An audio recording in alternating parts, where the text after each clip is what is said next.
महाभारत में रिश्तों को लेकर बहुत पेंच हैं। एक तरफ बहुपत्नी है तो दूसरी तरफ बहुपति है। कहीं किसी का हरण हो रहा है तो कहीं पर किसी के साथ जबरदस्ती विवाह हो रहा है। लेकिन इन सभी के बीच प्रेम के फूल भी खिले हैं। महाभारत में यूं तो कई प्रेम कहानियां हैं, लेकिन हम आपके लिए मात्र कुछ ऐसी कहानियां लेकर आए हैं जिनको लेकर युद्ध तक की नौबत आ गई थी और इतिहास भी बदल गया। सत्यवती और ऋषि पराशर की प्रेम कहानी। सत्यवती धीवर नामक एक मछुआरे की पुत्री थी। वह लोगों को अपनी नाव से यमुना पार करवाती थी। एक दिन वह ऋषि पराशर को अपनी नाव में लेकर जा रही थी। ऋषि पराशर उससे आकर्षित हुए और उन्होंने उससे प्यार करने की इच्छा जताई। सत्यवती ने ऋषि के सामने 3 शर्तें रखी। उन्हें ऐसा करते हुए कोई नहीं देखे। पराशर ने एक कृत्रिम आवरण बना दिया। वो दूसरी शर्त, उसकी कुमार्यता प्रभावित नहीं होनी चाहिए। तो पराशर ने उसे आश्वासन दिया कि बच्चे के जन्म के बाद उसकी कुमार्यता पहले जैसी हो जाएगी। तीसरी शर्त थी, वह चाहती थी कि उसके शरीर से मछली जैसी बदबू एक शानदार खुशबू में बदल जाए।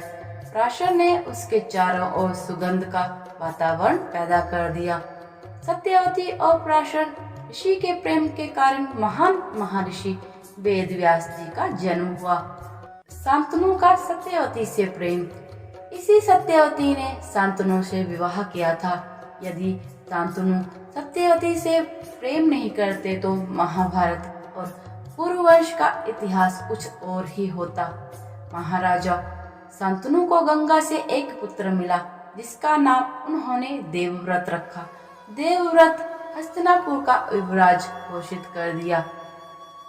यही देवव्रत आगे चलकर भीष्म कहलाए। एक दिन शांतनु यमुना के तट पर घूम रहे थे कि उन्हें नदी में नाव चलाते हुए एक सुंदर कन्या नजर आई। शांतनु उस कन्या पर मुग्ध हो गए।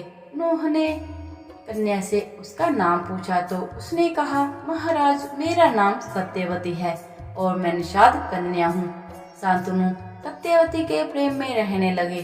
सत्यवती भी राजा से प्रेम करने लगी।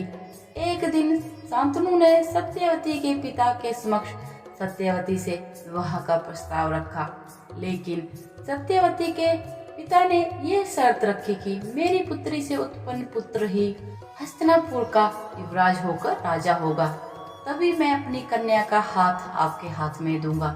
राजा इस प्रस्ताव को सुनकर अपने महल लौट आए और सत्यवती की याद में व्याकुल रहने लगे। जब ये बात भीष्म को पता चली तो उन्होंने अपने पिता की खुशी के खातिर आजीवन ब्रह्मचारी रहने की शपथ ली और सत्यवती का विवाह अपने पिता से करवा दिया। कृष्ण और रुक्मिणी का प्रेम। श्री कृष्ण ने कई महिलाओं से प्रेम किया। राधा कृष्ण की प्रेम कथा तो सभी जानते हैं, लेकिन कृष्ण और रुक्मिणी की नहीं। विदर्भ के राजा भीष्म की पुत्री रुक्मिणी ने मन ही मन तय कर लिया था कि वह श्री कृष्ण को छोड़कर अन्य किसी को भी पति रूप में स्वीकार नहीं करेगी। उधर श्री कृष्ण को इस बात का पता था, किंतु रुक्म चाहता था कि उसकी बहन का विवाह कृष्ण की बुआ के लड़के चेदीराज शिशुपाल के साथ हो। रुक्म ने माता पिता के विरोध के बावजूद अपनी बहन का शिशुपाल के साथ रिश्ता तय कर विवाह की तैयारियां शुरू कर दी। रुक्मिणी को जब इस बात का पता लगा तो वह बड़ी दुखी हुई और तब उसने एक ब्राह्मण को द्वारका श्री कृष्ण के पास भेजा। अंततः श्री कृष्ण को रुक्मिणी का हरण कर उनसे विवाह करना पड़ा। अर्जुन और सुभद्रा का प्रेम। सुभद्रा श्री कृष्ण की बहन थी। बलराम चाहते थे कि सुभद्रा का विवाह कौरव कुल में हो।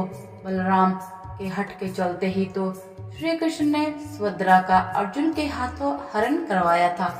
बाद में द्वारका में सुभद्रा के साथ अर्जुन का विवाह विधि पूर्वक संपन्न हुआ। विवाह के बाद वे 1 वर्ष तक द्वारका में रहे और शेष समय पुष्कर क्षेत्र में व्यतीत किया। 12 वर्ष पूरे होने पर वे सुभद्रा के साथ इंद्रप्रस्थ लौट आए। इंद्रप्रस्थ में जब सुभद्रा द्रौपदी से मिली तो उसने तुरंत अर्जुन से अपनी शादी के बारे में नहीं बताया, लेकिन जब वे खुल मिल गई तो सुभद्रा ने सच्चाई बता दी और द्रौपदी ने उसे स्वीकार कर लिया। इसी तरह अर्जुन ने मणिपुर की राजकुमारी चित्रांगदा से भी प्रेम किया था। अर्जुन ने जब राजा चित्रवाहन के राज्य मणिपुर में भ्रमण किया तो उसने कावेरी के तट पर चित्रांगदा को देखा। वो बहुत सुंदर थी। अर्जुन को उससे प्यार हो गया। जब उसने राजा चित्रवाहन से उसका हाथ मांगा तो उन्होंने शर्त रखी कि उनका पुत्र मणिपुर लाया जाना चाहिए और उसे मणिपुर का साम्राज्य संभालना होगा। अर्जुन राजी हो गए। जब अर्जुन के पुत्र बभ्रुवाहन का जन्म हुआ तो अर्जुन ने अपने भाइयों के पास इंद्रप्रस्थ जाने के लिए अपनी पत्नी और बेटे को छोड़ दिया। चित्रवाहन की मृत्यु के बाद बभ्रुवाहन मणिपुर का राजा बना। कहते हैं कि महाभारत के युद्ध के बाद बभ्रुवाहन ने अपने पिता अर्जुन को युद्ध में हरा दिया था। इसी तरह अर्जुन ने नाग कन्या उलूपी से भी प्रेम किया था। उलूपी अर्जुन के साथ प्यार में पड़ी तो उसने अर्जुन का अपहरण कर लिया। बाद में उसने अर्जुन को अपने साथ के लिए राजी कर लिया, जो कि ब्रह्मचर्य के नियमों से बंधा हुआ और द्रौपदी से रिश्ता होने के कारण अन्य किसी महिला से संबंध नहीं रख सकता था।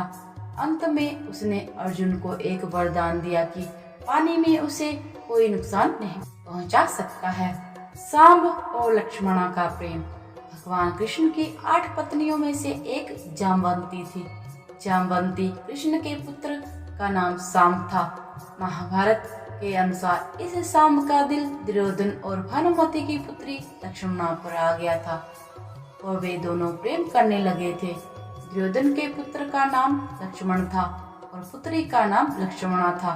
दुर्योधन अपनी पुत्री का विवाह श्री कृष्ण के पुत्र से नहीं करना चाहता था, इसीलिए एक दिन सांब ने लक्ष्मणा से प्रेम विवाह कर लिया और लक्ष्मणा को अपने रथ में बैठाकर द्वारका ले जाने लगा।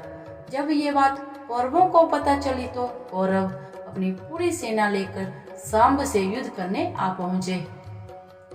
कौरवों ने सांब को बंदी बना लिया। इसके बाद जब श्री कृष्ण और बलराम को पता चला तब बलराम हस्तिनापुर पहुंच गए। बलराम ने कौरवों से निवेदन पूर्वक कहा कि सांब को मुक्त कर उसे लक्ष्मणा के साथ विदा कर दे, लेकिन कौरवों ने बलराम की बात नहीं मानी। ऐसे में बलराम का क्रोध जागृत हो गया। तब बलराम ने अपना रौद्र रूप प्रकट कर दिया। वे अपने हल से ही हस्तिनापुर की संपूर्ण धरती को खींचकर गंगा में डुबोने चले। ये देखकर कौरव भयभीत हो गए। संपूर्ण हस्तिनापुर में हाहाकार मच गया। सभी ने बलराम से माफी मांगी और तब सांब को लक्ष्मणा के साथ विदा कर दिया। बाद में द्वारका में सांब और लक्ष्मणा का वैदिक रीति से विवाह संपन्न हुआ। कर्ण और द्रौपदी की प्रेम कहानी। हालांकि ये कथा मान्यताओं पर आधारित है। कहते हैं कि द्रौपदी को महारथी कर्ण से प्रेम था और कर्ण को भी द्रौपदी पसंद थी। स्वयंवर में कर्ण भी गए थे। राजा द्रुपद का भीष्म से विरोध था और कर्ण भीष्म के पक्ष में थे।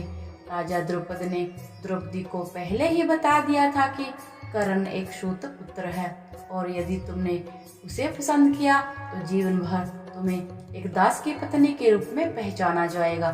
स्वयंवर में निराश द्रौपदी ने एक कठिन निर्णय लेते हुए हरी सभा में एक कर्ण को एक सूत पुत्र कहकर अपमानित किया था।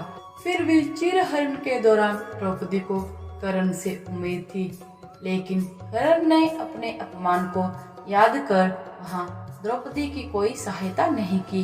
बाद में जब भीष्म पितामह मृत्युशैया पर लेटे थे तब कर्ण ने उनसे कहा कि वे द्रौपदी को चाहते थे।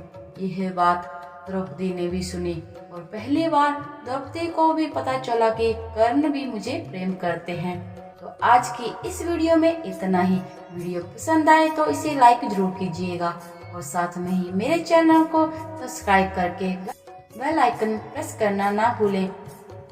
हरे कृष्णा, धन्यवाद।